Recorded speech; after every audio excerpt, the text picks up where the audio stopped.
This channel does not promote any violent, harmful, or illegal activities.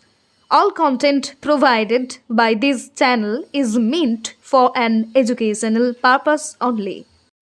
এবং তার বেসিসের মধ্যে একটা স্পেসিফিক আমরা নাকাশিপাড়া থানাতে একটা কেসও রুজু করি এবং সেটারই তদন্তে নেমে আমরা দুজনকে আটক করেছি এখন পর্যন্ত।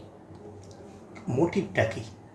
মোটিভটা এখন পর্যন্ত যেহেতু আমি বললাম যে সম্পূর্ণটাই তদন্তের একদম প্রাথমিক পর্যায়ে আমরা আছি, সেখানের মধ্যে আমরা যেটা প্রথম অবস্থার মধ্যে একদম প্রাথমিক পর্যায়ে যেটা পেয়েছি সেটা হচ্ছে যে ফ্রি ফায়ার যে গেম আছে সেই গেমের আইডিটা এই ডিজিজড যে আমরা অ্যাকিউজড যাকে ধরেছি আটক করেছি তার কাছের মধ্যে তার আইডিটা ডিজিজড নিয়ে রেখেছিল নিজের কাছে এবং বারবার বলার পরেও সেটা দিচ্ছিল না এবং তারই প্রতিহিংসাবশত সেখানের মধ্যে এই ঘটনাটি সে ঘটিয়েছে এবং সে সেটা আমাদের কাছে স্বীকারও করেছে।